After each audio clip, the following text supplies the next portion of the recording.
ਸਤਨਾਮ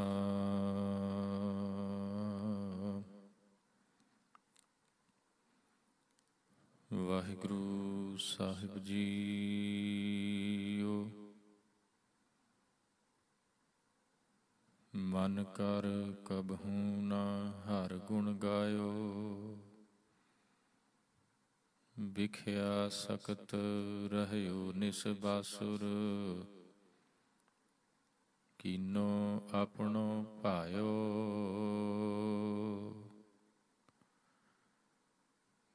ਗੁਰ ਉਪਦੇਸ਼ ਨਾ ਸੁਣਿਓ ਕਾਨਣ, ਪਰਦਾਰਾ ਲਪਟਾਇਓ।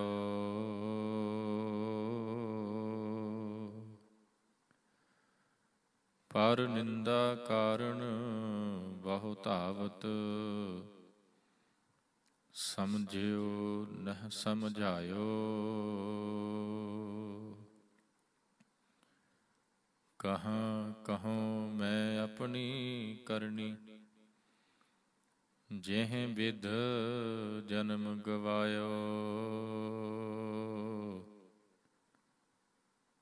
ਕਹਿ ਨਾਨਕ ਸਭ ਔਗਨ ਮੋਹ ਮਹਿ, ਰਾਖ ਲਿਹੋ ਸਰਨਾਇਓ। ਕਹਿ ਨਾਨਕ ਸਭ ਔਗਨ ਮੋਹ ਮਹਿ, ਰਾਖ ਲਿਹੋ ਸਰਨਾਇਓ। ਪ੍ਰਾਨੀ ਕਛੂ ਨਾ ਚੇਤਈ, ਮਦ ਮਾਇਆ ਕੈ ਅੰਧ। ਕਹੋ ਨਾਨਕ ਹਰਿ ਭਜਨ ਬਿਨ, ਪਰਤ ਤਾਹੇ ਜਮ ਫੰਦ। ਕਹੋ ਨਾਨਕ ਹਰਿ ਭਜਨ ਬਿਨ, ਪਰਤ ਤਾਹੇ ਜਮ ਫੰਦ।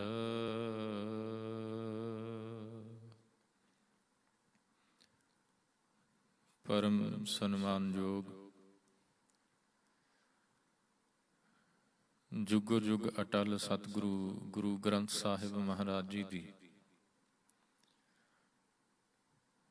ਪਾਵਨ ਪਵਿੱਤਰ ਨਿੱਘੀ ਗੋਦ ਦਾ ਆਨੰਦ ਮਾਣ ਰਹੀ ਗੁਰੂ ਸਾਜੀ ਨਿਵਾਜੀ ਸਾਧ ਸੰਗਤ ਜੀ,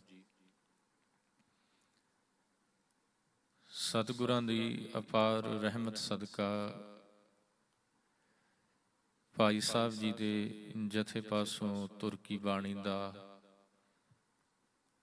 ਰਸ ਪਿੰਨਾ ਕੀਰਤਨ ਸਰਵਣ ਕੀਤਾ। ਸਾਧ ਸੰਗਤ ਜਿੱਥੇ ਕੀਰਤਨ ਦੇ ਵਿੱਚ ਬੜੇ ਪਿਆਰ ਦੇ ਨਾਲ ਹਾਜ਼ਰੀ ਲਵਾਈ ਹੈ,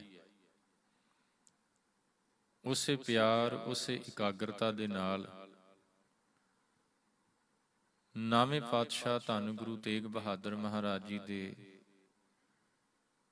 ਪਾਵਨ ਸ਼ਲੋਕ ਪ੍ਰਾਨੀ ਕਛੂ ਨਾ ਚੇਤਈ, ਮਦ ਮਾਇਆ ਕੈ ਅੰਧ। ਕਹੋ ਨਾਨਕ ਹਰਿ ਭਜਨ ਬਿਨ, ਪਰਤ ਤਾਹੇ ਜਮ ਫੰਦ। ਇਹ ਵਿਚਾਰ ਲੜੀ ਦੇ ਅਨੁਸਾਰ 26ਵਾਂ ਸ਼ਲੋਕ ਹੈ, 26th ਸ਼ਲੋਕ ਹੈ। ਇਸ ਪਾਵਨ ਸ਼ਲੋਕ ਦੀ ਵਿਚਾਰ ਆਪ ਸਰਬੱਤ ਸੰਗਤ ਨਾਲ ਸਾਂਝੀ ਕਰਨੀ ਹੈ। ਉਸ ਪਿਆਰ ਇਕਾਗਰਤਾ ਨੂੰ ਕਾਇਮ ਰੱਖਦਿਆਂ ਹੋਇਆਂ ਗੁਰਮਤਿ ਵਿਚਾਰਾਂ ਦੇ ਵਿੱਚ ਵੀ ਹਾਜ਼ਰੀ ਭਰਨੀ ਹੈ। ਆਓ ਵਿਚਾਰ ਪ੍ਰਾਰੰਭ ਕਰਨ ਤੋਂ ਪਹਿਲਾਂ ਦਸਮ ਪਾਤਸ਼ਾਹ ਵੱਲੋਂ ਬਖਸ਼ਿਸ਼ ਕੀਤੀ ਹੋਈ ਫਤਿਹ ਦੀ ਸਾਂਝ ਪਾਈਏ। ਸਾਰੇ ਪਿਆਰ ਸਤਿਕਾਰ ਨਾਲ ਬੁਲਾਓ ਜੀ। ਵਾਹਿਗੁਰੂ ਜੀ ਕਾ ਖਾਲਸਾ, ਵਾਹਿਗੁਰੂ ਜੀ ਕੀ ਫਤਿਹ। ਗੁਰੂ ਤੇਗ ਬਹਾਦਰ ਮਹਾਰਾਜ ਕਹਿੰਦੇ ਪ੍ਰਾਨੀ, ਪ੍ਰਾਨੀ ਦਾ ਮਤਲਬ ਹੈ ਜੀ ਇਨਸਾਨ, ਮਨੁੱਖ। ਕਛੂ ਨਾ ਚੇਤਈ, ਚੇਤਈ ਜਿਹੜਾ ਲਫ਼ਜ਼ ਹੈ ਨਾ, ਇਹ ਗੁਰੂ ਗ੍ਰੰਥ ਸਾਹਿਬ ਦੇ ਵਿੱਚ ਕਈ ਵਾਰ ਆਇਆ ਵੱਖ-ਵੱਖ ਰੂਪਾਂ ਦੇ ਵਿੱਚ। ਜਿਵੇਂ ਚੇਤਨਾ ਹੈ ਤਉ ਚੇਤ ਲੈ, ਚੇਤਈ ਚੇਤ ਲੈ, ਮੀਨਿੰਗ ਤਕਰੀਬਨ ਸੇਮ ਨੇ। ਇਹਦਾ ਮਤਲਬ ਹੁੰਦਾ ਹੈ ਜੀ ਯਾਦ ਕਰਨਾ, ਸੋਚਣਾ, ਜੋ ਭੁੱਲ ਚੁੱਕਾ ਹੈ ਉਹਨੂੰ ਰਿਮਾਈਂਡ ਕਰਨ ਦੀ ਕੋਸ਼ਿਸ਼ ਕਰਨੀ। ਸਤਿਗੁਰੂ ਜੀ ਕਹਿੰਦੇ ਇਹ ਇਨਸਾਨ ਜਿਹੜਾ ਹੈ ਨਾ, ਇਹ ਸੋਚਦਾ ਨਹੀਂ ਹੈ। ਕਿਉਂ ਨਹੀਂ ਸੋਚਦਾ? ਰੀਜ਼ਨ ਕੀ ਦੱਸਿਆ? ਕਹਿੰਦੇ ਮਦ ਮਾਇਆ ਕੈ ਅੰਧ। ਆ ਤਿੰਨ ਲਫ਼ਜ਼ ਨੇ, ਮਦ, ਮਾਇਆ ਤੇ ਤੀਜਾ ਹੈ ਜੀ ਅੰਧ। ਮਦ ਦਾ ਮਤਲਬ ਹੁੰਦਾ ਹੈ ਜੀ ਨਸ਼ਾ।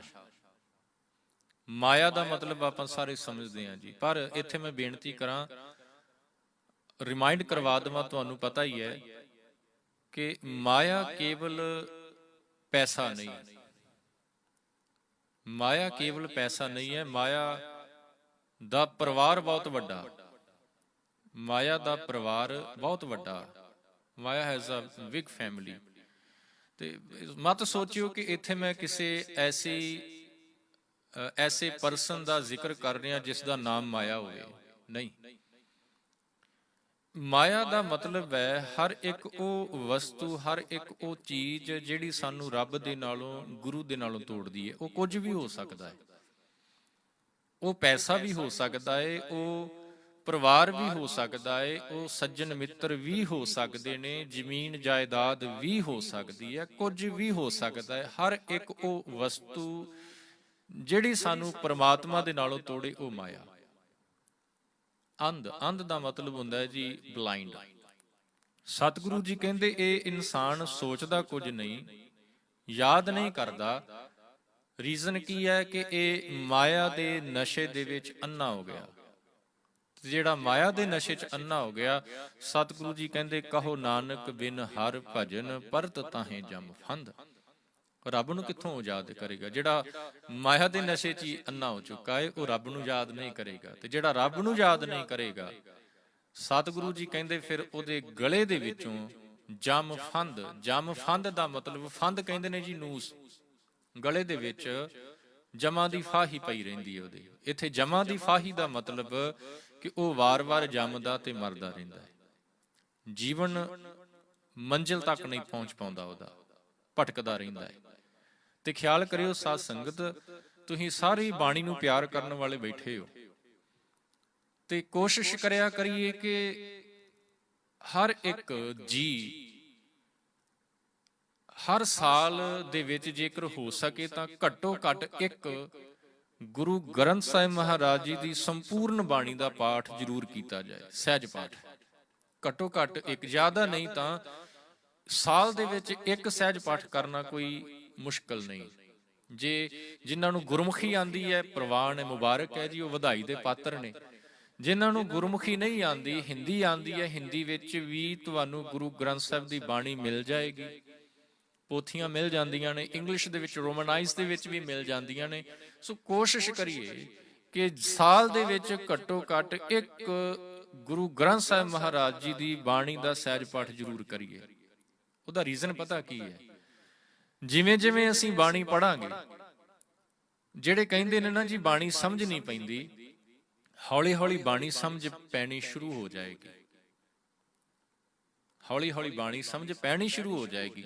ਤੇ ਜਦੋਂ ਤੁਸੀਂ ਬਾਣੀ ਦਾ ਪਾਠ ਕਰੋਗੇ ਨਾ, ਤੇ ਬਾਣੀ ਦੇ ਵਿੱਚੋਂ ਤੁਹਾਨੂੰ ਇਹ ਸਮਝ ਪਏਗੀ, ਪਤਾ ਲੱਗੇਗਾ ਕਿ ਗੁਰੂ ਗ੍ਰੰਥ ਸਾਹਿਬ ਦੇ ਵਿੱਚ ਸਤਿਗੁਰਾਂ ਨੇ 3 ਤਰ੍ਹਾਂ ਦੇ ਨਸ਼ਿਆਂ ਦਾ ਜ਼ਿਕਰ ਕੀਤਾ ਹੈ। 3 ਤਰ੍ਹਾਂ ਦੇ ਨਸ਼ੇ ਉਹਨਾਂ ਦਾ ਜ਼ਿਕਰ ਕੀਤਾ ਹੈ ਗੁਰੂ ਗ੍ਰੰਥ ਸਾਹਿਬ ਮਹਾਰਾਜ ਜੀ ਦੇ ਵਿੱਚ ਸਤਿਗੁਰਾਂ ਨੇ। ਜਿਹੜਾ ਪਹਿਲਾ ਨਸ਼ਾ ਹੈ ਨਾ, ਉਹਦੇ ਬਾਰੇ ਤੇ ਸਾਰਿਆਂ ਨੂੰ ਪਤਾ ਹੈ ਤਕਰੀਬਨ। ਉਹਦੇ ਵਿੱਚ ਕਈ ਤਰ੍ਹਾਂ ਦੇ ਨਸ਼ੇ ਆ ਜਾਂਦੇ ਨੇ ਜੀ। ਸ਼ਰਾਬ ਹੈ, ਅਫੀਮ ਹੈ, ਤਮਾਕੂ ਹੈ। ਪੰਜਾਬੀ ਚ ਅਸੀਂ ਤਮਾਕੂ ਕਹਿੰਦੇ ਆ ਜੀ, ਤੁਸੀਂ ਇੰਗਲਿਸ਼ ਦੇ ਵਿੱਚ ਟੋਬੈਕੋ ਕਹਿੰਦੇ ਹੋ। ਇਸ ਤਰ੍ਹਾਂ ਦੇ ਕਈ ਨਸ਼ੇ ਆ ਜਾਂਦੇ ਨੇ। ਚਰਸ ਹੈ, ਕਈ ਨਸ਼ੇ ਨੇ। ਅੱਜ ਤਾਂ ਜੇਕਰ ਇਹਨਾਂ ਦੇ ਨਾਮ ਲੈਣੇ ਸ਼ੁਰੂ ਕਰ ਦਈਏ ਤੇ ਨਾਮ ਹੀ ਨਹੀਂ ਮੁੱਕਦੇ, ਇੰਨੇ ਕੋ ਨਸ਼ੇ ਹੋ ਚੁੱਕੇ ਨੇ। ਇੱਕ ਨਸ਼ਾ ਇਹ ਹੈ, ਤੇ ਯਾਦ ਰਹੇ, ਜਿਹੜਾ ਇਨਸਾਨ ਇਸ ਨਸ਼ੇ ਦੇ ਵਿੱਚ, ਜਿਹੜਾ ਸ਼ਰਾਬ ਦਾ ਹੋਵੇਗਾ ਜਾਂ ਕੋਈ ਹੋਰ ਨਸ਼ਾ ਕੋਈ ਇਨਸਾਨ ਕਰਦਾ ਹੈ, ਜਿਹੜਾ ਨਸ਼ੇ ਦੇ ਵਿੱਚ ਹੈ, ਸਮਝ ਉਸ ਨੂੰ ਵੀ ਕੁਝ ਨਹੀਂ ਜੇ ਰਹਿੰਦੀ। ਮੈਂ ਇੱਥੇ ਇੱਕ ਇਤਿਹਾਸਕ ਘਟਨਾ ਦਾ ਜ਼ਿਕਰ ਕਰਦੇ ਹਾਂ। ਕਹਿੰਦੇ ਜਦੋਂ ਗੁਰੂ ਨਾਨਕ ਸਾਹਿਬ ਮਹਾਰਾਜ ਜੀ ਨੇ ਗੁਰਗੱਦੀ ਭਾਈ ਲਹਿਣਾ ਜੀ ਨੂੰ ਦੇ ਕੇ ਉਹਨਾਂ ਨੂੰ ਗੁਰੂ ਅੰਗਦ ਸਾਹਿਬ ਬਣਾ ਦਿੱਤਾ ਨਾ, ਤੇ ਗੁਰੂ ਨਾਨਕ ਸਾਹਿਬ ਨੇ ਨਾਲ ਹੀ ਭਾਈ ਲਹਿਣਾ ਜੀ ਨੂੰ, ਗੁਰੂ ਅੰਗਦ ਸਾਹਿਬ ਨੂੰ ਇੱਕ ਵਚਨ ਕਿਹਾ, ਕਹਿਣ ਲੱਗੇ, ਪੁਰਖਾ ਤੁਸੀਂ ਹੁਣ ਕਰਤਾਰਪੁਰ ਦੇ ਵਿੱਚ ਨਹੀਂ ਰਹਿਣਾ, ਆਪਣੇ ਨਗਰ ਚਲੇ ਜਾਓ। ਤੇ ਤੁਹਾਨੂੰ ਪਤਾ ਹੈ ਭਾਈ ਲਹਿਣਾ ਜੀ ਦਾ, ਗੁਰੂ ਅੰਗਦ ਸਾਹਿਬ ਦਾ ਜਿਹੜਾ ਨਗਰ ਹੈ ਉਹ ਖਡੂਰ ਹੈ, ਖਡੂਰ ਸਾਹਿਬ। ਸਤਿਗੁਰੂ ਗੁਰੂ ਨਾਨਕ ਸਾਹਿਬ ਕਹਿੰਦੇ ਕਿ ਤੁਸੀਂ ਹੁਣ ਖਡੂਰ ਦੀ ਧਰਤੀ ਤੇ ਚਲੇ ਜਾਓ। ਗੁਰੂ ਨਾਨਕ ਸਾਹਿਬ ਦੀ ਆਗਿਆ ਪਾ ਕੇ, ਹੁਕਮ ਮੰਨ ਕੇ ਭਾਈ ਲਹਿਣਾ ਜੀ ਖਡੂਰ ਸਾਹਿਬ ਆ ਜਾਂਦੇ ਨੇ। ਭਾਈ ਗੁਰਦਾਸ ਜੀ ਨੇ ਜ਼ਿਕਰ ਕੀਤਾ, ਦਿੱਤਾ ਛੋੜ ਕਰਤਾਰਪੁਰ ਬੈਠ ਖਡੂਰੇ ਜੋਤ ਜਗਾਈ। ਕਰਤਾਰਪੁਰ ਨੂੰ ਛੱਡ ਕੇ ਗੁਰੂ ਅੰਗਦ ਸਾਹਿਬ ਖਡੂਰ ਦੀ ਧਰਤੀ ਤੇ ਆ ਗਏ, ਜਿੱਥੇ ਸਤਿਗੁਰਾਂ ਦਾ ਨਿਵਾਸ ਹੈ, ਜਿੱਥੇ ਸਤਿਗੁਰੂ ਜੀ ਦੀ ਰੈਜ਼ੀਡੈਂਸ ਹੈ, ਜਿੱਥੇ ਧਰਮਸ਼ਾਲ ਹੈ, ਉਹਦੇ ਕੋਲ ਹੀ ਇੱਕ ਚੌਧਰੀ ਹੈ ਪਿੰਡ ਦਾ। ਚੌਧਰੀ ਕਹਿ ਲਈਏ ਜੀ, ਇੱਕ ਲੀਡਰ ਹੈ। ਉਹਦਾ ਨਾਂ ਇਤਿਹਾਸ ਦੇ ਵਿੱਚ ਵੈਸੇ ਤਾਂ ਜਵਾਹਰ ਮੱਲ ਮਿਲਦਾ ਹੈ, ਪਰ ਉਹਨੂੰ ਮਲੂਕਾ ਚੌਧਰੀ ਕਹਿ ਕੇ ਪਿੰਡ ਦੇ ਵਿੱਚ ਬੁਲਾਇਆ ਜਾਂਦਾ ਸੀ, ਮਲੂਕਾ ਚੌਧਰੀ। ਉਹ ਸਤਿਗੁਰਾਂ ਦੇ ਨਾਲ ਥੋੜੀ ਜੀ ਈਰਖਾ ਵੀ ਰੱਖਦਾ ਸੀ। ਜਿਹੜੇ ਪਿੰਡ ਦੇ ਬਾਕੀ ਲੋਕ ਜਿਹੜੇ ਹੁੰਦੇ ਨੇ ਐਸੇ ਜੀ, ਜਿਹੜੇ ਈਰਖਾ ਕਰਨ ਵਾਲੇ, ਉਹਨਾਂ ਦੇ ਨਾਲ ਮਿਲ ਕੇ ਗੁਰੂ ਅੰਗਦ ਸਾਹਿਬ ਦੇ ਨਾਲ ਇਹ ਜੈਲਸੀ ਕਰਦਾ ਸੀ। ਇਹ ਵੀ ਤੇ ਸ਼ਰਾਬ ਬੜੀ ਪੀਂਦਾ। ਜ਼ਿਆਦਾ ਸ਼ਰਾਬ ਪੀਣ ਦੇ ਨਾਲ ਹੋਇਆ ਕਿ ਇਸ ਨੂੰ ਇੱਕ ਬਿਮਾਰੀ, ਇੱਕ ਰੋਗ ਲੱਗ ਗਿਆ। ਉਸ ਰੋਗ ਦਾ ਨਾਮ ਪੰਜਾਬੀ ਦੇ ਵਿੱਚ ਕਹਿ ਦਵਾਂ ਮਿਰਗੀ, ਇੰਗਲਿਸ਼ 'ਚ ਕਹਿੰਦੇ ਨੇ ਜੀ ਐਪੀਲੈਪਸੀ। ਰੋਗ ਲੱਗ ਗਿਆ ਜੀ, ਠੀਕ ਨਾ ਹੋਵੇ। ਬੜੇ ਹਕੀਮਾਂ ਨੂੰ, ਬੜੇ ਵੈਦਾਂ ਨੂੰ, ਡਾਕਟਰਸ ਨੂੰ ਦਿਖਾਇਆ, ਕਿਤੋਂ ਆਰਾਮ ਨਾ ਆਇਆ। ਤੇ ਫਿਰ ਕਿਸੇ ਭਾਵਨਾ ਵਾਲੇ ਨੇ, ਜਿਹੜਾ ਗੁਰੂ ਅੰਗਦ ਸਾਹਿਬ ਮਹਾਰਾਜ ਜੀ ਦੀ ਅਜ਼ਮਤ ਤੋਂ, ਗੁਰੂ ਅੰਗਦ ਸਾਹਿਬ ਮਹਾਰਾਜ ਜੀ ਦੇ ਜੀਵਨ ਤੋਂ, ਜਾਂ ਗੁਰੂ ਨਾਨਕ ਦੇ ਘਰ ਤੋਂ ਜਾਣੂ ਸੀ, ਉਸਨੇ ਫਿਰ ਕਿਹਾ, ਕਹਿਣ ਲੱਗੇ, ਤੁਸੀਂ ਤਾਂ ਕੋਲ ਹੀ ਰਹਿੰਦੇ ਹੋ, ਗੁਰੂ ਅੰਗਦ ਸਾਹਿਬ ਮਹਾਰਾਜ ਜੀ ਦੀ ਜੇਕਰ ਤੁਹਾਡੇ ਉੱਤੇ ਕਿਰਪਾ ਦ੍ਰਿਸ਼ਟੀ ਪੈ ਗਈ, ਤੁਹਾਡਾ ਰੋਗ ਕੱਟਿਆ ਜਾਏਗਾ, ਜਾਓ। ਜਾਵੇ ਨਾ। ਪਰਿਵਾਰ ਦੇ ਮੈਂਬਰਾਂ ਨੇ ਫਿਰ ਜਦੋਂ ਨਾ ਚਾਰਾ ਚੱਲਦਿਆਂ ਦੇਖ ਕੇ, ਕਿਉਂਕਿ ਇਲਾਜ ਦੇ ਵਿੱਚ ਕੋਈ ਇੰਪਰੂਵਮੈਂਟ ਨਹੀਂ ਹੋ ਰਹੀ, ਤੇ ਫਿਰ ਕਿਹਾ ਕਿ ਚਲੋ ਸਤਿਗੁਰਾਂ ਦੇ ਦਰ ਤੇ ਜਾ ਆਉਨੇ। ਗਏ, ਸਤਿਗੁਰਾਂ ਦੀ ਦ੍ਰਿਸ਼ਟੀ ਪਈ। ਸਤਿਗੁਰਾਂ ਨੇ ਇੱਕ ਬਚਨ ਕਿਹਾ ਇਸ ਮਲੂਕੇ ਚੌਧਰੀ ਨੂੰ, ਕਹਿਣ ਲੱਗੇ, ਮਲੂਕੇ ਸ਼ਰਾਬ ਪੀਣੀ ਛੱਡ ਦੇ, ਤੇਰਾ ਰੋਗ ਕੱਟਿਆ ਜਾਏਗਾ।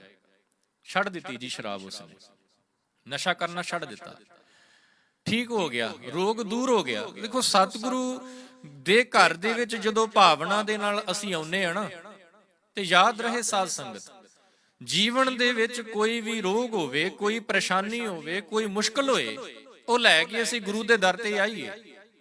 ਤੇ ਗੁਰੂ ਦਾ ਦਰ ਐਸਾ ਹੈ, ਇਥੋਂ ਕੋਈ ਖਾਲੀ ਨਹੀਂ ਜੇ ਜਾਂਦਾ। ਗੁਰੂ ਸੁਣਦਾ ਹੈ, ਗੁਰੂ ਸਾਡੀ ਸੁਣੇਗਾ, ਪਰ ਯਾਦ ਰਹੇ ਸਾਨੂੰ ਵੀ ਗੁਰੂ ਦੀ ਸੁਣਨੀ ਪਏਗੀ। ਮੈਂ ਗੁਰੂ ਨੂੰ ਤਾਂ ਸੁਣਾ ਦੇਵਾਂ, ਆਪਣੀ ਸੁਣਾ ਕੇ ਮੈਂ ਚਲਾ ਗਿਆ, ਗੁਰੂ ਦੀ ਤੇ ਸੁਣੀ ਨਹੀਂ। ਤੇ ਫਿਰ ਕਵਾਂ ਜੀ, ਮੈਂ ਤੇ ਅਰਦਾਸਾਂ ਵੀ ਬੜੀਆਂ ਕਰਾਈਆਂ, ਮੈਂ ਤੇ ਪਾਠ ਵੀ ਬੜੇ ਕਰਾਏ, ਮੈਨੂੰ ਆਰਾਮ ਹੀ ਨਹੀਂ ਆਇਆ। ਕਿਉਂ ਨਹੀਂ ਆਇਆ? ਕਿਉਂਕਿ ਗੁਰੂ ਦੀ ਭਣਿਆ ਤੂੰ ਤੇ ਸੁਣੀ ਨਹੀਂ।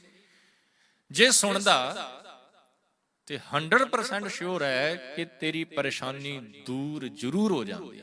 ਪ੍ਰੋਬਲਮ ਕਿੱਥੇ ਖੜੀ ਹੋਗੀ? ਮੈਂ ਆਪਣੀ ਗੱਲ ਤੇ ਗੁਰੂ ਨੂੰ ਸੁਣਾ ਦਿੱਤੀ, ਪਰ ਗੁਰੂ ਦੀ ਨਹੀਂ ਸੁਣੀ। ਗੁਰੂ ਨੇ ਇਲਾਜ ਦੱਸਣਾ ਸੀ, ਸੋਲੂਸ਼ਨ ਦੱਸਣਾ ਸੀ, ਨਹੀਂ ਸੁਣਿਆ।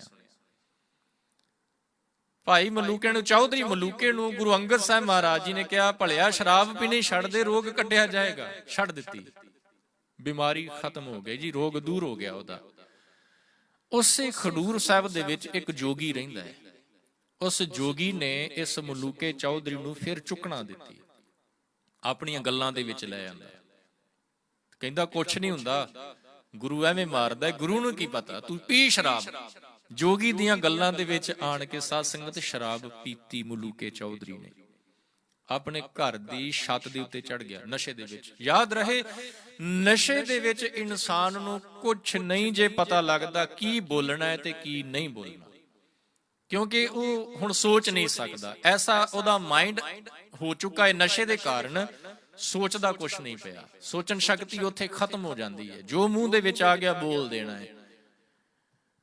ਛੱਤ ਤੇ ਚੜ ਕੇ ਸਤਿਗੁਰਾਂ ਦੇ ਘਰ ਵੱਲ ਕਹਿ ਲਈਏ ਜਾਂ ਧਰਮਸ਼ਾਲ ਵੱਲ ਕਹਿ ਲਈਏ, ਮੂੰਹ ਕਰਕੇ ਨਸ਼ੇ ਦੇ ਵਿੱਚ ਉੱਚੀ ਉੱਚੀ ਉਸਨੇ ਕੁਬੋਲ, ਕੁਬੋਲ ਕਹਿ ਲਈਏ ਜੀ, ਮਾੜੇ ਸ਼ਬਦ ਬੋਲਣੇ ਸ਼ੁਰੂ ਕਰ ਦਿੱਤੇ। ਸਤਿਗੁਰਾਂ ਦੇ ਕੰਨਾਂ ਤੱਕ ਆਵਾਜ਼ ਪਹੁੰਚੀ, ਸਿੱਖਾਂ ਨੇ ਵੀ ਸੁਣੇ। ਸਿੱਖਾਂ ਨੇ ਕਿਹਾ ਵੀ ਸਤਿਗੁਰੂ ਜੀ ਇਹ ਕੀ ਬੋਲਦਾ ਪਿਆ? ਸਤਿਗੁਰੂ ਜੀ ਕਹਿੰਦੇ ਸ਼ਾਂਤ ਰਹੋ, ਕੋਈ ਨਹੀਂ, ਨੋ ਪ੍ਰੋਬਲਮ, ਕੋਈ ਗੱਲ ਨਹੀਂ। ਤੇ ਸਾਧ ਸੰਗਤ ਯਾਦ ਰਹੇ, ਬੋਲਦਾ ਪਿਆ ਇਹ ਨਸ਼ੇ ਦੇ ਵਿੱਚ, ਤੇ ਨਸ਼ੇ ਦੇ ਵਿੱਚ ਬੋਲਦਿਆਂ ਬੋਲਦਿਆਂ ਜਿਹੜੀ ਪੁਰਾਣੀ ਬਿਮਾਰੀ ਸੀ ਨਾ ਮਿਰਗੀ, ਐਪੀਲੈਪਸੀ, ਉਹਦਾ ਦੌਰਾ ਪੈਂਦਾ। ਪੰਜਾਬੀ ਚ ਕਹਿੰਦੇ ਨੇ ਜੀ ਦੌਰਾ, ਤੁਸੀਂ ਅੰਗਰੇਜ਼ੀ ਚ ਕਹਿੰਦੇ ਫਿਟਸ। ਦੌਰਾ ਪਿਆ, ਕੋਠੇ ਦੀ ਛੱਤ ਤੋਂ ਥੱਲੇ ਡਿੱਗਾ, ਮਰ ਗਿਆ। ਨਸ਼ੇ ਨੇ ਉਹਦੀ ਸੋਚਣ ਸ਼ਕਤੀ ਬੰਦ ਕਰ ਦਿੱਤੀ ਜੀ। ਨਸ਼ੇ ਨੇ ਇਹ ਉਹਦੇ ਅੰਦਰੋਂ ਖਿਆਲ ਹੀ ਕੱਢ ਦਿੱਤਾ ਕਿ ਮੈਂ ਕਿਸ ਨੂੰ ਕੀ ਬੋਲਦਾ ਪਿਆ। ਨਸ਼ੇ ਨੇ ਮੱਤ ਮਾਰ ਦਿੱਤੀ। ਇਸੇ ਕਰਕੇ ਸਤਿਗੁਰਾਂ ਨੇ ਬਾਣੀ ਚ ਕਿਹਾ ਨਾ, ਝੂਠਾ ਮਦ ਮੂਲ ਨਾ ਪੀਚੇ। ਸਤਿਗੁਰੂ ਜੀ ਕਹਿੰਦੇ ਸ਼ਰਾਬ ਨਸ਼ਾ ਤਾਂ ਕਰਨਾ ਹੀ ਨਹੀਂ ਨਾ, ਕਦੇ ਵੀ ਨਹੀਂ ਕਰਨਾ, ਕਿਉਂਕਿ ਇਹਦੇ ਨਾਲ ਘਾਟਾ ਹੀ ਘਾਟਾ ਹੈ। ਇਹ ਕਰਨ ਦੇ ਨਾਲ ਹੁੰਦਾ ਕੀ ਹੈ, ਆਪਣਾ ਪਰਾਇਆ ਨਾ ਪਛਾਣੇ, ਆਪਣੇ ਤੇ ਪਰਾਏ ਦੀ ਪਛਾਣ ਹੀ ਭੁੱਲ ਜਾਂਦੀ ਹੈ। ਇੱਕ ਇਹ ਨਸ਼ਾ ਹੈ। ਕਹਿੰਦੇ ਨੇ ਕੋਈ ਰਾਜੇ ਦਾ ਨਾ ਕਾਫਲਾ ਜਾ ਰਿਹਾ ਸੀ ਜੀ, ਰਾਜਾ ਆਪਣੇ ਸੈਨਿਕਾਂ ਦੇ ਨਾਲ ਕਿਸੇ ਪਾਸੇ ਜਾ ਰਿਹਾ ਸੀ। ਕੋਈ ਰਾਹ ਦੇ ਵਿੱਚੋਂ ਲੰਘਦਿਆਂ ਇੱਕ ਸਾਈਡ ਤੇ ਇੱਕ ਬੰਦਾ ਖੜਾ ਹੈ, ਇੱਕ ਇਨਸਾਨ ਖੜਾ ਹੈ। ਉਸਨੇ ਰਾਜੇ ਨੂੰ ਦੇਖ ਕੇ ਗਾਲਾਂ ਕੱਢਣੀਆਂ ਸ਼ੁਰੂ ਕਰ ਦਿੱਤੀਆਂ ਜੀ। ਰਾਜੇ ਨੂੰ ਦੇਖ ਕੇ ਉਹਨੇ ਗਾਲਾਂ ਕੱਢਣੀਆਂ ਸ਼ੁਰੂ ਕਰ ਦਿੱਤੀਆਂ। ਨਸ਼ੇ 'ਚ ਸੀ, ਸ਼ਰਾਬ ਪੀਤੀ ਹੋਈ ਸੀ ਉਸਨੇ ਵੀ। ਰਾਜੇ ਦੇ ਸੈਨਿਕਾਂ ਨੇ ਉਸ ਬੰਦੇ ਨੂੰ ਪਕੜ ਲਿਆ, ਜੇਲ੍ਹ ਦੇ ਵਿੱਚ ਬੰਦ ਕਰ ਦਿੱਤਾ। ਤੇ ਯਾਦ ਰਹੇ, ਜਦੋਂ ਉਹ ਗਾਲਾਂ ਕੱਢਦਾ ਪਿਆ ਸੀ ਨਾ, ਤੇ ਰਾਜਾ ਜਿਹੜਾ ਹੈ ਉਹ ਮੁਸਕਰਾਉਂਦਾ ਪਿਆ ਸੀ, ਹੱਸਦਾ ਪਿਆ ਸੀ। ਉਹਨੂੰ ਪਤਾ ਲੱਗ ਗਿਆ ਕਿ ਨਸ਼ੇ ਦੇ ਵਿੱਚ ਹੈ, ਹੱਸਦਾ ਪਿਆ ਸੀ। ਸੈਨਿਕਾਂ ਨੇ ਫੜ ਲਿਆ, ਤੇ ਫੜਨ ਤੋਂ ਬਾਅਦ ਸੈਨਿਕਾਂ ਨੇ ਪੁੱਛਿਆ, ਕਹਿਣ ਲੱਗੇ ਰਾਜਨ, ਉਹ ਤੁਹਾਨੂੰ ਗਾਲਾਂ ਕੱਢਦਾ ਪਿਆ ਹੈ ਤੇ ਤੁਸੀਂ ਹੱਸਦੇ ਪਏ ਸੀ, ਇਹ ਮੈਨੂੰ ਗੱਲ ਸਮਝ ਨਹੀਂ ਆਈ। ਕਹਿੰਦੇ ਦੱਸਾਂਗੇ। ਅਗਲੇ ਦਿਨ ਉਸ ਬੰਦੇ ਨੂੰ ਜਦੋਂ ਨਸ਼ਾ ਉਤਰ ਗਿਆ ਨਾ, ਰਾਜੇ ਦੇ ਸਾਹਮਣੇ ਪੇਸ਼ ਕੀਤਾ ਗਿਆ, ਪੁੱਛਿਆ ਗਿਆ, ਕਹਿਣ ਲੱਗਾ, ਭਲਿਆ ਤੂੰ ਕੱਲ ਗਾਲਾਂ ਕੱਢਦਾ ਪਿਆ ਸੀ ਰਾਜੇ ਨੂੰ? ਕਹਿੰਦਾ ਰਾਜੇ ਨੂੰ ਗਾਲਾਂ, ਤੇ ਉਹ ਵੀ ਮੈਂ?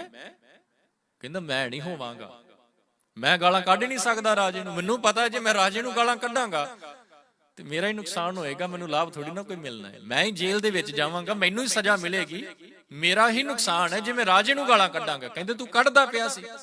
ਕਹਿੰਦਾ ਮਾਫ ਕਰਨਾ, ਕੱਲ ਮੈਂ ਸ਼ਰਾਬ ਪੀਤੀ ਸੀ, ਕੱਲ ਮੈਂ ਨਸ਼ੇ ਦੇ ਵਿੱਚ ਸੀ, ਪਤਾ ਹੀ ਨਹੀਂ ਲੱਗਾ ਕਿ ਮੈਂ ਰਾਜੇ ਨੂੰ ਕੁਝ ਕਹਿੰਦਾ ਪਿਆ। ਤੇ ਜਿਸ ਗੱਲ ਦਾ ਮੈਨੂੰ ਪਤਾ ਹੀ ਨਹੀਂ ਲੱਗਾ, ਜਦੋਂ ਮੈਂ ਸੀ ਨਸ਼ੇ ਦੇ ਵਿੱਚ, ਮੇਰਾ ਮੈਂਟਲ ਬੈਲੈਂਸ ਜਿਹੜਾ ਹੈ ਉਹ ਠੀਕ ਨਹੀਂ ਸੀ, ਤੇ ਕਿਰਪਾ ਕਰੋ ਮੈਨੂੰ ਮੁਆਫ ਕਰ ਦਿਓ। ਰਾਜੇ ਨੇ ਖੁਸ਼ ਹੋ ਕੇ ਮੁਆਫ ਕਰ ਦਿੱਤਾ, ਕਿਉਂਕਿ ਸਿਆਣਾ ਸੀ, ਉਹਨੂੰ ਪਤਾ ਸੀ ਨਸ਼ੇ ਦੇ ਵਿੱਚ ਇਨਸਾਨ ਨੂੰ ਨਹੀਂ ਪਤਾ ਲੱਗਦਾ ਕਿ ਕੀ ਬੋਲਦਾ ਪਿਆ। ਇੱਕ ਨਸ਼ਾ ਇਹ ਹੈ। ਦੂਸਰਾ ਨਸ਼ਾ, ਸਤਿਗੁਰਾਂ ਨੇ ਮਾਇਆ ਨੂੰ ਵੀ ਨਸ਼ੇ ਦੇ ਨਾਲ ਕੰਪੇਅਰ ਕੀਤਾ। ਇਹ ਬਚਨ ਤੁਸੀਂ ਪੜ੍ਹਦੇ ਪਏ ਹੋ ਗੁਰੂ ਤੇਗ ਬਹਾਦਰ ਮਹਾਰਾਜ ਜੀ ਦਾ, ਪ੍ਰਾਨੀ ਕਛੂ ਨਾ ਚੇਤਈ, ਮਦ ਮਾਇਆ ਕੈ ਅੰਧ। ਮਾਇਆ ਦਾ ਨਸ਼ਾ ਵੀ ਬੜਾ ਭਿਆਨਕ ਜੀ। ਜਿਸ ਨੂੰ ਮਾਇਆ ਦਾ ਨਸ਼ਾ ਹੋ ਜਾਂਦਾ ਹੈ ਨਾ ਸਾਧ ਸੰਗਤ, ਸੋਚ ਉਹਦੀ ਵੀ ਖਤਮ ਹੋ ਜਾਂਦੀ ਜੀ, ਸੋਚਣ ਸ਼ਕਤੀ ਉਹਦੀ ਵੀ ਰਹਿ ਜਾਂਦੀ ਜੀ। ਉਸ ਨੂੰ ਵੀ ਭੁੱਲ ਜਾਂਦਾ ਹੈ ਕਿ ਮੈਂ ਕੀ ਬੋਲਣਾ ਹੈ, ਕਿਹਦੇ ਨਾਲ ਬੋਲਣਾ ਹੈ, ਤੇ ਕਦੋਂ ਬੋਲਣਾ ਹੈ। ਮਾਇਆ ਵੀ ਮੱਤ ਮਾਰ ਦਿੰਦੀ ਜੀ। ਮੈਂ ਅਕਸਰ ਕਿਹਾ ਕਰਦਾ ਜੀ, ਤੁਹਾਨੂੰ ਪਤਾ ਹੈ ਜਿਹੜੀ ਦਸਤਾਰ, ਪੱਗ, ਟਰਬਨ, ਜਿਹੜੇ ਮਾਇਆ ਵਾਲੀ ਪੱਗ ਬੰਨ੍ਹਦੇ ਨੇ, ਕਾਂਜੀ, ਜਿਹਨੂੰ ਤੁਸੀਂ ਕਾਂਜੀ ਕਹਿੰਦੇ ਹੋ, ਮਾਇਆ ਕੱਪੜੇ ਨੂੰ ਲੱਗੇ, ਕੱਪੜਾ ਆਕੜ ਜਾਂਦਾ ਹੈ। ਮਾਇਆ ਕੱਪੜੇ ਨੂੰ ਲੱਗੇ, ਕੱਪੜਾ ਆਕੜ ਜਾਂਦਾ ਹੈ, ਤੇ ਮਾਇਆ ਬੰਦੇ ਨੂੰ ਲੱਗੇ, ਬੰਦਾ ਵੀ ਆਕੜ ਜਾਂਦਾ ਜੀ। ਨਸ਼ਾ ਆ ਗਿਆ ਨਾ ਜੀ ਮਾਇਆ ਦਾ। ਇਹ ਨਸ਼ਾ ਬੜਾ ਭਿਆਨਕ ਜੀ। ਤੇ ਮਾਇਆ, ਮੈਂ ਪਹਿਲਾਂ ਹੀ ਕਹਿ ਚੁੱਕਾ ਕਿ ਕੱਲਾ ਪੈਸਾ ਹੀ ਨਹੀਂ, ਮਾਇਆ ਦੇ ਬੜੇ ਰੂਪ ਨੇ, ਅਨੇਕਾਂ ਰੂਪ ਨੇ ਮਾਇਆ ਦੇ। ਕਬੀਰ ਸਾਹਿਬ ਕਹਿੰਦੇ ਨੇ, ਕਹਿੰਦੇ ਕਬੀਰ ਆਈ ਮੁਝੇ ਪਹਿ ਅਨੇਕ ਕਰੇ ਕਰ ਭੇਸ। ਮਾਇਆ ਮੈਨੂੰ ਆਪਣੇ ਜਾਲ ਵਿੱਚ ਫਸਾਉਣ ਦੇ ਲਈ ਕਈ ਰੂਪ ਧਾਰਨ ਕਰਕੇ ਮੇਰੇ ਕੋਲ ਆਈ। ਹਮ ਰਾਖੇ ਗੁਰ ਆਪਣੇ ਉਨ ਕੀਨੋ ਆਦੇਸ। ਗੁਰੂ ਨੇ ਮੈਨੂੰ ਬਚਾ ਲਿਆ, ਨਹੀਂ ਤੇ ਮਾਇਆ ਨੇ ਕਸਰ ਕੋਈ ਨਹੀਂ ਸੀ ਛੱਡੀ ਆਪਣੇ ਜਾਲ 'ਚ ਫਸਾਉਣ ਦੀ। ਜਦੋਂ ਬੰਦਾ ਇਸ ਮਾਇਆ ਦੇ ਜਾਲ ਵਿੱਚ ਫਸ ਜਾਂਦਾ ਨਾ, ਚਾਹੇ ਉਹ ਕਾਮ ਹੋਵੇ। ਸਤਿਗੁਰਾਂ ਦਾ ਬਚਨ ਇੱਕ ਸਾਂਝਾ ਕਰਾਂ ਬਾਣੀ ਦੇ ਵਿੱਚੋਂ, ਪਾਤਸ਼ਾਹ ਜੀ ਕਹਿੰਦੇ, ਮ੍ਰਿਗ ਮੀਨ ਭ੍ਰਿੰਗ ਪਤੰਗ ਕੁੰਚਰ ਏਕ ਦੋਖ ਵਿਨਾਸ਼। ਧਿਆਨ ਦਿਓ, ਮ੍ਰਿਗ ਕਹਿੰਦੇ ਨੇ ਜੀ ਹਿਰਨ ਨੂੰ, ਡੀਅਰ। ਸਤਿਗੁਰੂ ਜੀ ਕਹਿੰਦੇ ਜਿਹੜਾ ਹਿਰਨ ਹੈ ਨਾ, ਇਸ ਨੂੰ ਇੱਕ ਦੋਖ ਹੈ, ਇੱਕ ਦੋਸ਼ ਲੱਗਾ ਹੋਇਆ ਹੈ, ਇਹਦੇ ਅੰਦਰ ਇੱਕ ਕਮੀ ਹੈ। ਉਹ ਕਿਹੜੀ? ਕਹਿੰਦੇ ਇਸ ਨੂੰ ਸਾਊਂਡ ਦੇ ਨਾਲ, ਇਹਨੂੰ ਸਾਊਂਡ ਦੇ ਨਾਲ ਬੜਾ ਪਿਆਰ ਹੈ। ਤੇ ਜਦੋਂ ਸ਼ਿਕਾਰੀ ਨੇ ਪਕੜਨਾ ਹੋਵੇ ਨਾ, ਫੜਨਾ ਹੋਵੇ, ਸ਼ਿਕਾਰੀ ਨੇ, ਹੰਟਰ ਨੇ ਪਕੜਨਾ ਹੋਵੇ ਹਿਰਨ ਨੂੰ, ਤੇ ਉਹ ਇੱਕ ਖਾਸ ਇਨਸਟਰੂਮੈਂਟ ਹੁੰਦਾ ਹੈ, ਉਹਨੂੰ ਘੰਡਾ ਹੇੜਾ ਬੋਲਦੇ ਨੇ, ਇੱਕ ਖਾਸ ਇਨਸਟਰੂਮੈਂਟ ਉਹ ਵਜਾਉਂਦਾ ਹੈ। ਇੰਨਾ ਕੁ ਮਸਤ ਹੋ ਜਾਂਦਾ ਹੈ ਹਿਰਨ ਉਹਦੀ ਆਵਾਜ਼ ਦੇ ਵਿੱਚ ਕਿ ਆਪਣੇ ਆਪ ਹੀ ਉਹਦੇ ਵੱਲ ਖਿੱਚਿਆ ਤੁਰਿਆ ਜਾਂਦਾ ਹੈ। ਮੀਨ, ਮੀਨ ਕਹਿੰਦੇ ਨੇ ਜੀ ਮੱਛੀ ਨੂੰ, ਮੱਛੀ ਨੂੰ ਪਾਣੀ ਦਾ ਰਸ, ਜ਼ੁਬਾਨ ਦਾ ਰਸ ਹੈ। ਮ੍ਰਿਗ, ਮੀਨ, ਭ੍ਰਿੰਗ, ਭ੍ਰਿੰਗ ਕਹਿੰਦੇ ਨੇ ਜੀ ਪਤੰਗੇ ਨੂੰ। ਤੁਸੀਂ ਦੇਖਿਆ ਜਦੋਂ ਮੀਂਹ ਪਵੇ, ਮੀਂਹ ਪੈਣ ਤੋਂ ਬਾਅਦ ਜਿਹੜੇ ਭੰਬਟ ਨੇ ਉਹ ਲਾਈਟ ਦੇ ਦੁਆਲੇ ਘੁੰਮਣਾ ਸ਼ੁਰੂ ਕਰ ਦਿੰਦੇ ਨੇ ਜੀ। ਭ੍ਰਿੰਗ, ਪਤੰਗਾ ਲਾਈਟ ਦੇ ਦੁਆਲੇ ਘੁੰਮਦਾ ਪਿਆ ਹੈ। ਹੁਣ ਪਤੰਗਾ ਜਿਹੜਾ ਹੈ ਨਾ, ਉਸ ਨੂੰ ਉਹਦੇ ਅੰਦਰ ਦੋਸ਼ ਹੈ ਜੀ ਦ੍ਰਿਸ਼ਟੀ ਦਾ, ਦੇਖਣ ਦਾ। ਲਾਈਟ ਦੇ ਦੁਆਲੇ ਘੁੰਮੇਗਾ, ਉਹ ਦੇਖਦਾ ਹੈ, ਲਾਈਟ ਵੱਲ ਖਿੱਚਿਆ ਤੁਰਿਆ ਜਾਂਦਾ ਹੈ। ਮ੍ਰਿਗ, ਮੀਨ, ਭ੍ਰਿੰਗ, ਪਤੰਗ, ਕੁੰਚਰ, ਕੁੰਚਰ ਕਹਿੰਦੇ ਨੇ ਹਾਥੀ ਨੂੰ, ਹਾਥੀ ਕਾਮੀ ਹੁੰਦਾ ਹੈ, ਬੜਾ ਲਸਟ ਹੁੰਦਾ ਉਹਦੇ ਅੰਦਰ। ਸਤਿਗੁਰੂ ਜੀ ਕਹਿੰਦੇ ਇਹ ਜਿਨ੍ਹਾਂ ਦਾ ਜ਼ਿਕਰ ਕੀਤਾ ਹੈ ਨਾ, ਮੱਛੀ ਹੋ ਗਈ, ਹਿਰਨ ਹੋ ਗਿਆ, ਪਤੰਗਾ ਹੋ ਗਿਆ, ਹਾਥੀ ਹੋ ਗਿਆ, ਏਕ ਦੋਖ ਵਿਨਾਸ਼, ਇਹਨਾਂ ਦੇ ਅੰਦਰ ਤਾਂ ਇੱਕ ਇੱਕ ਦੋਸ਼ ਹੈ, ਪਰ ਯਾਦ ਰਹੇ ਪੰਚ ਦੋਖ ਅਸਾਧ ਜਾਮੈ ਤਾਕੀ ਕੇਤਕ ਆਸ। ਇਹਨਾਂ ਦੇ ਅੰਦਰ ਇੱਕ ਇੱਕ ਦੋਸ਼ ਹੈ, ਤੇ ਉਹ ਇੱਕ ਦੇ ਕਰਕੇ ਹੀ ਆਪਣੀ ਜ਼ਿੰਦਗੀ, ਆਪਣੀ ਲਾਈਫ ਨੂੰ ਉਹ ਗਵਾ ਦਿੰਦੇ ਨੇ। ਤੇ ਜਿਹਦੇ ਅੰਦਰ ਇਹ ਪੰਜ ਹੀ ਬੈਠੇ ਹੋਣ, ਉਹਦਾ ਹਸ਼ਰ ਕੀ ਹੋਏਗਾ? ਇਹ ਵੀ ਮਾਇਆ ਦਾ ਰੂਪ ਹੈ। ਇਹ ਪੰਜ ਵਿਕਾਰ ਜਿਹੜੇ ਨੇ ਨਾ, ਪੰਜ ਵਾਈਫਾਈ ਵਾਇਸਸ ਜਿਹੜੇ ਨੇ, ਇਹ ਵੀ ਮਾਇਆ ਦਾ ਰੂਪ ਨੇ। ਤੇ ਸਤਿਗੁਰੂ ਜੀ ਕਹਿੰਦੇ ਜਿਹਦੇ ਅੰਦਰ ਇਹ ਪੰਜੇ ਇਕੱਠੇ ਬੈਠੇ ਹੋਏ ਨੇ, ਉਹਦਾ ਹਸ਼ਰ ਕੀ ਹੋਏਗਾ? ਉਹ ਤੇ ਅੰਨਾ ਹੋ ਜਾਏਗਾ ਨਾ। ਸਤਿਗੁਰੂ ਜੀ ਇਸੇ ਕਰਕੇ ਕਹਿ ਰਹੇ ਨੇ, ਪ੍ਰਾਨੀ ਕਛੂ ਨਾ ਚੇਤਈ ਮਦ ਮਾਇਆ ਕਹਿ ਅੰਧ। ਮਾਇਆ ਦੇ ਨਸ਼ੇ ਦੇ ਵਿੱਚ ਇਹ ਅੰਨਾ ਹੋ ਗਿਆ। ਸਿਰਫ ਇਹਨੂੰ ਆਪਣੇ ਅੰਦਰ ਗੁਣ ਹੀ ਗੁਣ ਨਜ਼ਰ ਆ ਰਹੇ ਨੇ, ਦੂਜੇ ਦੇ ਅੰਦਰੋਂ ਇਹਨੂੰ ਔਗੁਣ ਨਜ਼ਰ ਆ ਰਹੇ ਨੇ। ਇਹ ਮਾਇਆ ਦੇ ਕਰਕੇ। ਯਾਦ ਰਹੇ, ਜਿਸ ਦਿਨ ਇਨਸਾਨ ਨੇ ਆਪਣੇ ਅੰਦਰ ਔਗੁਣ ਦੇਖਣੇ ਸ਼ੁਰੂ ਕਰ ਦਿੱਤੇ, ਦੂਸਰੇ ਨੂੰ ਚੰਗਾ ਕਹਿਣਾ ਸ਼ੁਰੂ ਕਰ ਦਿੱਤਾ ਨਾ, ਉਸ ਦਿਨ ਸਮਝ ਲੈਣਾ ਕਿ ਇਹਦੇ ਅੰਦਰੋਂ ਮਾਇਆ ਦਾ ਪਰਦਾ ਚੁੱਕਿਆ ਗਿਆ। ਪਰ ਜਦੋਂ ਤੱਕ ਇਨਸਾਨ ਆਪਣੇ ਆਪ ਨੂੰ ਤਾਂ ਚੰਗਾ ਸਾਬਤ ਕਰਨ ਦੀ ਕੋਸ਼ਿਸ਼ ਕਰੇ, ਕਿਸੇ ਦੂਜੇ ਨੂੰ ਮਾੜਾ ਕਹਿੰਦਾ ਪਿਆ ਨਾ, ਸਾਧ ਸੰਗਤ ਸਮਝ ਲੈਣਾ ਕਿ ਇਹ ਮਾਇਆ ਦੇ ਵਿੱਚ ਅੰਨਾ ਹੋਇਆ ਪਿਆ ਹੈ, ਇਹਨਾਂ ਵਾਇਸਸ ਦੇ ਵਿੱਚ ਫਸਿਆ ਪਿਆ ਹੈ। ਸਾਹਿਬ ਜੀ ਕਹਿੰਦੇ ਪਏ ਨੇ, ਕਹਿੰਦੇ ਭਲਿਓ ਇਹ ਮਾਇਆ ਦਾ ਨਸ਼ਾ ਵੀ ਬੜਾ ਖਤਰਨਾਕ ਜੇ, ਇਹਦੇ ਕੋਲੋਂ ਬਚਣਾ ਬੜਾ ਜ਼ਰੂਰੀ। ਇਹ ਮਾਇਆ ਜਿਹੜੀ ਹੈ ਨਾ, ਹਰ ਕੋਈ ਇਸ ਨੂੰ ਸੰਭਾਲ ਨਹੀਂ ਜੇ ਸਕਦਾ। ਸੰਭਾਲਣ ਦਾ ਮਤਲਬ ਇਹਨੂੰ ਕੰਟਰੋਲ ਕੋਈ ਨਹੀਂ ਜੇ ਕਰ ਸਕਦਾ। ਹਰ ਕੋਈ, ਉਹ ਵਿਰਲਾ ਹੀ ਹੁੰਦਾ ਹੈ ਜਿਹੜਾ ਗੁਰੂ ਕਿਰਪਾ ਸਦਕਾ, ਉਸ ਰੱਬ ਦੀ ਰਹਿਮਤ ਸਦਕਾ ਮਾਇਆ ਨੂੰ ਕੰਟਰੋਲ ਕਰ ਲੈਂਦਾ। ਤੇ ਐਸੇ ਇੱਕ ਰਾਜੇ ਦਾ ਜ਼ਿਕਰ ਭਾਈ ਗੁਰਦਾਸ ਜੀ ਨੇ ਕੀਤਾ। ਉਹਨੂੰ ਭਾਈ ਗੁਰਦਾਸ ਜੀ ਨੇ ਗੁਰਮੁਖ ਦੀ ਉਪਾਧੀ ਦਿੱਤੀ। ਪਤਾ ਕਿਉਂ? ਭਾਈ ਸਾਹਿਬ ਜੀ ਕਹਿੰਦੇ, ਭਗਤ ਵੱਡਾ ਰਾਜਾ ਜਨਕ ਹੈ, ਗੁਰਮੁਖ ਮਾਇਆ ਵਿੱਚ ਉਦਾਸੀ। ਕਹਿੰਦੇ ਬੇਸ਼ੁਮਾਰ ਦੌਲਤ ਹੈ ਰਾਜੇ ਜਨਕ ਦੇ ਕੋਲ, ਪਰ ਇਹਦੇ ਬਾਵਜੂਦ ਉਹ ਮਾਇਆ ਦੇ ਮੋਹ ਦੇ ਵਿੱਚ ਫਸਿਆ ਹੀ ਬਿਲਕੁਲ ਨਹੀਂ, ਬਿਲਕੁਲ ਡਿਟੈਚ ਹੈ ਮਾਇਆ ਦੇ ਨਾਲ। ਤੇ ਡਿਟੈਚ ਹਰ ਕੋਈ ਨਹੀਂ ਜੇ ਰਹਿ ਸਕਦਾ ਇਸ ਮਾਇਆ ਦੇ ਕੋਲੋਂ। ਜਿਹੜਾ ਇਹਦੇ ਜਾਲ ਦੇ ਵਿੱਚ ਇੱਕ ਵਾਰ ਫਸ ਗਿਆ, ਉਹਦਾ ਨਿਕਲਣਾ ਬੜਾ ਮੁਸ਼ਕਲ ਹੋ ਜਾਂਦਾ ਜੀ। ਗੁਰੂ ਹੀ ਕਿਰਪਾ ਕਰੇ ਤੇ ਇਹਦੇ ਕੋਲੋਂ ਬਚਾ ਸਕਦਾ ਜੀ। ਸੋ ਸਤਿਗੁਰਾਂ ਨੇ ਪਹਿਲਾ ਨਸ਼ੇ ਦਾ ਜ਼ਿਕਰ ਕੀਤਾ, ਜਿਹੜਾ ਸੰਸਾਰਿਕ ਨਸ਼ਾ ਹੈ, ਸ਼ਰਾਬ ਜਾਂ ਕੋਈ ਹੋਰ ਨਸ਼ਾ। ਦੂਜਾ ਸਤਿਗੁਰਾਂ ਨੇ ਕਿਹਾ ਕਿ ਇਹ ਮਾਇਆ ਵੀ ਨਸ਼ਾ ਹੈ। ਤੇ ਤੀਜਾ ਨਸ਼ਾ ਇੱਕ ਹੋਰ ਹੈ, ਸਾਧ ਸੰਗਤ। ਯਾਦ ਰਹੇ, ਸਤਿਗੁਰਾਂ ਨੇ ਨਸ਼ਾ ਕਰਨ ਤੋਂ ਮਨਾਹੀ ਨਹੀਂ ਜੀ ਕੀਤੀ। ਸਤਿਗੁਰੂ ਜੀ ਨੇ ਬਾਣੀ ਦੇ ਵਿੱਚ ਨਸ਼ਾ ਕਰਨ ਤੋਂ ਮਨਾਹੀ ਨਹੀਂ ਜੀ ਕੀਤੀ। ਮੇਰੇ ਲਫ਼ਜ਼ਾਂ ਨੂੰ ਗਲਤ ਨਾ ਲੈ ਲਿਓ, ਪਰ ਨਸ਼ਾ ਕਰਨਾ ਕਿਹੜਾ ਹੈ, ਇਹ ਵੀ ਸਤਿਗੁਰਾਂ ਨੇ ਨਾਲ ਦੱਸ ਦਿੱਤਾ। ਬਾਬਰ ਨੇ ਗੁਰੂ ਨਾਨਕ ਸਾਹਿਬ ਜੀ ਨੂੰ ਜਦੋਂ ਕੈਦ ਕੀਤਾ ਨਾ, ਤੇ ਕੈਦ ਦੇ ਵਿੱਚ ਸਤਿਗੁਰੂ ਜੀ ਜਿਹੜੇ ਬਾਕੀ ਕੈਦੀ ਨੇ ਉਹਨਾਂ ਦੇ ਨਾਲ ਮਿਲ ਕੇ ਉਹਨਾਂ ਨੂੰ ਵੀ ਨਾਲ ਰੱਬ ਦੀ ਯਾਦ ਵਿੱਚ ਜੋੜਦੇ ਪਏ ਨੇ। ਸੈਨਿਕਾਂ ਨੇ ਜਾ ਕੇ ਬਾਬਰ ਨੂੰ ਕਿਹਾ, ਕਹਿਣ ਲੱਗਾ ਆਪਣੀ ਕੈਦ ਦੇ ਵਿੱਚ ਇੱਕ ਮਸਤਾਨਾ ਜਿਹਾ ਫਕੀਰ ਹੈ, ਆਪ ਵੀ ਉਹ ਰੱਬ ਰੱਬ ਕਰਦਾ ਪਿਆ ਤੇ ਬਾਕੀ ਕੈਦੀਆਂ ਨੂੰ ਵੀ ਕਰਾਉਂਦਾ ਪਿਆ। ਬਾਬਰ ਨੇ ਆਪਣੇ ਦਰਬਾਰ ਵਿੱਚ ਬੁਲਾਇਆ। ਸਤਿਗੁਰੂ ਜੀ ਗਏ। ਜਦੋਂ ਗੁਰੂ ਸਾਹਿਬ ਉਹਦੇ ਦਰਬਾਰ ਵਿੱਚ ਪਹੁੰਚਦੇ ਨੇ, ਬਾਬਰ ਉਸ ਟਾਈਮ ਤੇ ਸ਼ਰਾਬ ਪੀਂਦਾ ਪਿਆ ਸੀ। ਹੱਥ ਦੇ ਵਿੱਚ ਉਹਦੇ ਗਿਲਾਸ ਸੀ ਸ਼ਰਾਬ ਵਾਲਾ। ਤੇ ਗੁਰੂ ਨਾਨਕ ਸਾਹਿਬ ਨੂੰ ਦੇਖ ਕੇ ਉਹ ਸ਼ਰਾਬ ਵਾਲਾ ਗਿਲਾਸ ਗੁਰੂ ਨਾਨਕ ਸਾਹਿਬ ਵੱਲ ਉਸ ਬਾਬਰ ਨੇ ਕਰ ਦਿੱਤਾ। ਕਹਿਣ ਲੱਗਾ ਲੈ ਫਕੀਰਾ ਪੀ। ਸਤਿਗੁਰੂ ਜੀ ਕਹਿੰਦੇ ਹੈ ਕੀ? ਕਹਿੰਦਾ ਇਹ ਐਸੀ ਚੀਜ਼ ਹੈ ਜਿਸ ਨੂੰ ਪੀਣ ਦੇ ਨਾਲ ਸਾਰੀਆਂ ਚਿੰਤਾਵਾਂ ਝੋਰੇ ਖਤਮ ਹੋ ਜਾਂਦੇ ਨੇ। ਐਸੀ ਮਸਤੀ ਆਉਂਦੀ ਹੈ ਜਿਹਦੇ ਨਾਲ ਚਿੰਤਾ ਹੀ ਖਤਮ ਹੋ ਜਾਂਦੀ ਹੈ। ਹੁਣ ਸਾਡਾ ਕਈ ਜਿਹੜੇ ਬਹੁਤੇ ਪੀਣ ਵਾਲੇ ਨੇ ਉਹ ਐਕਸਕਿਊਜ਼ ਯੂਜ਼ ਕਰਦੇ ਨੇ, ਮੈਂ ਤਾਂ ਜੀ ਚਿੰਤਾ ਦੂਰ ਕਰਨ ਵਾਸਤੇ ਪੀਣਾ। ਚਿੰਤਾ ਦੂਰ ਕੋਈ ਨਹੀਂ ਜੇ ਹੁੰਦੀ, ਸਗੋਂ ਸਰੀਰ ਇੱਕ ਬਹਾਨਾ ਯੂਜ਼ ਕਰਦੇ ਆ, ਐਕਸਕਿਊਜ਼ ਯੂਜ਼ ਕਰਦੇ ਆ ਪੀਣ ਵਾਸਤੇ। ਕਈ ਦਵਾਈ ਸਮਝ ਕੇ ਪੀਂਦੇ ਨੇ, ਪੀਣ ਦੇ ਕਈ ਬਹਾਨੇ ਹੁੰਦੇ ਨੇ ਜੀ। ਬਾਬਰ ਨੂੰ ਕਿਹਾ ਗੁਰੂ ਨਾਨਕ ਸਾਹਿਬ ਨੇ, ਕਹਿਣ ਲੱਗੇ ਬਾਬਰ ਅਸਲ ਦੇ ਵਿੱਚ ਤੂੰ ਆਪਣੇ ਜੀਵਨ ਨੂੰ ਸਮਝਦਾ ਕੀ ਹੈ? ਤੇ ਬਾਬਰ ਪਤਾ ਕੀ ਕਹਿੰਦਾ? ਉਹਦੀ ਬਾਇਓਗ੍ਰਾਫੀ ਦੇ ਵਿੱਚ ਉਹਨੇ ਲਿਖਿਆ, ਕਹਿੰਦਾ ਬਾਬਰ ਬਾ ਐਸ਼ ਕੋਸ਼ ਕੇ ਆਲਮ ਦੁਬਾਰਾ ਨੇਸਤ।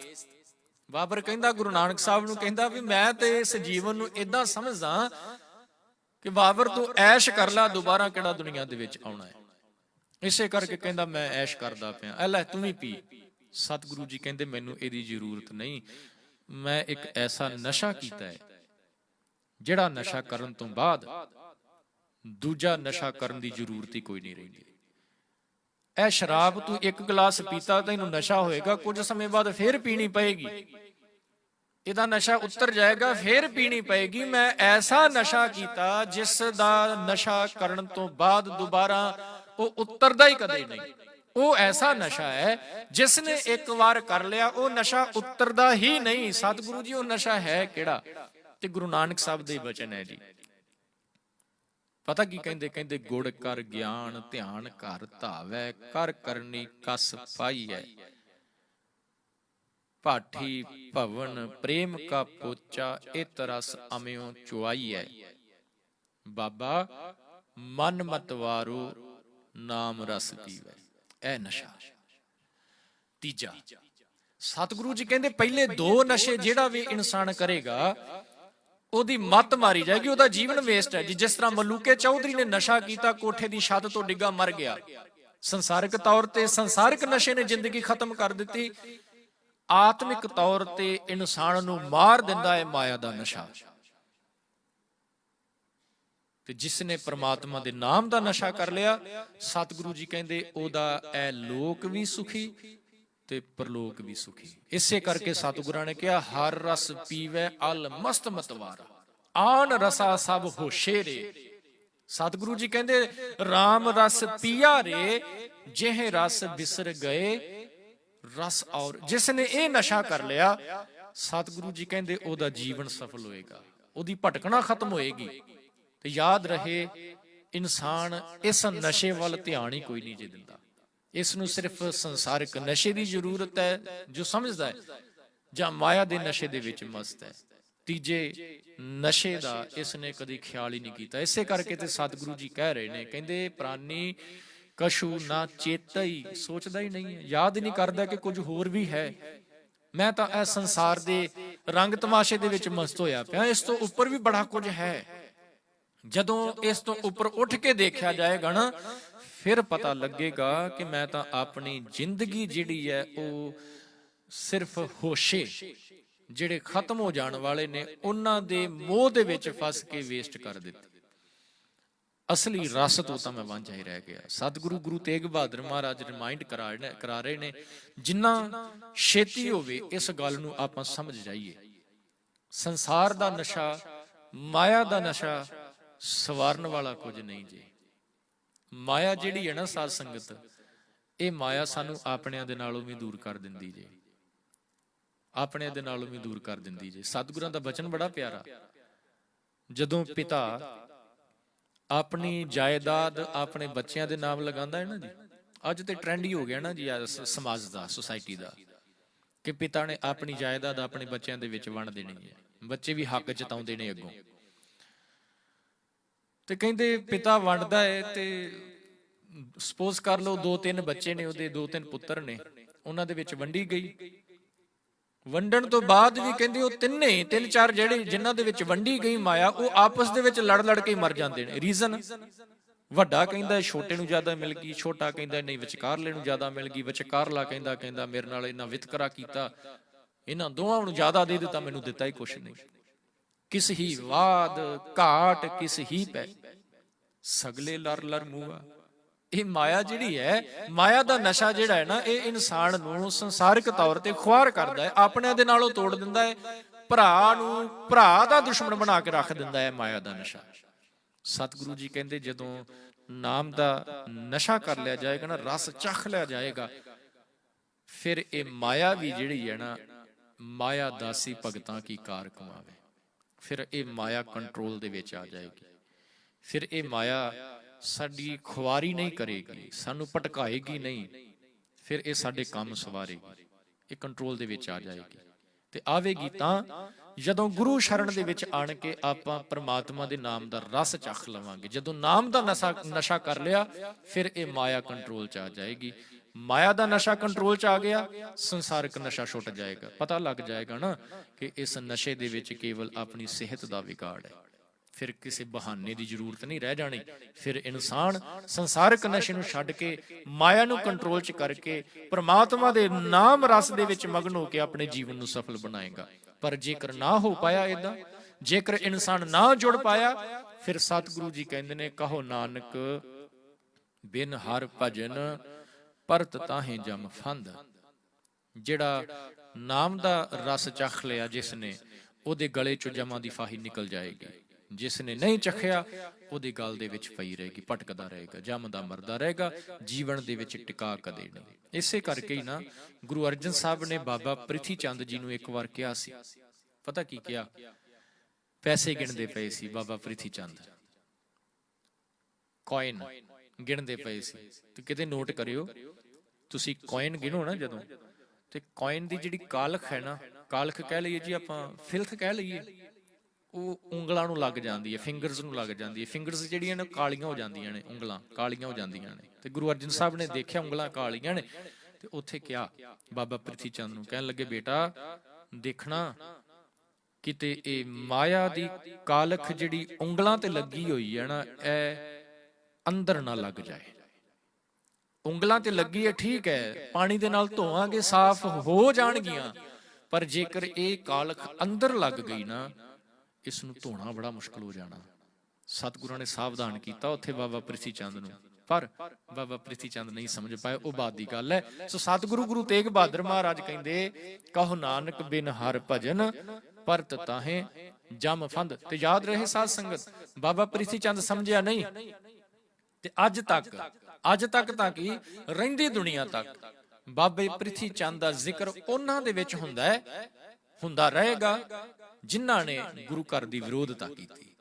ਉਹਨਾਂ ਨੂੰ ਮਾਣ ਸਤਿਕਾਰ ਕੋਈ ਨਹੀਂ। ਰਹਿਤ ਮਰਿਆਦਾ ਪੜ੍ਹਿਓ, ਰਹਿਤ ਮਰਿਆਦਾ ਦੇ ਵਿੱਚ ਲਿਖਿਆ ਪਿਆ ਹੈ, ਬਾਬੇ ਪ੍ਰਿਥੀ ਚੰਦ ਨੂੰ ਇੱਕ ਨਾਮ ਦੇ ਦਿੱਤਾ ਮੀਣਾ, ਨਾਮ ਦੇ ਦਿੱਤਾ, ਇੱਕ ਟਾਈਟਲ ਦੇ ਦਿੱਤਾ ਮੀਣਾ, ਤੇ ਨਾਲ ਹੀ ਰਹਿਤ ਮਰਿਆਦਾ 'ਚ ਲਿਖ ਦਿੱਤਾ, ਕਹਿਣ ਲੱਗੇ ਮੀਣਿਆਂ ਦੇ ਨਾਲ ਨਹੀਂ ਵਰਤਣਾ।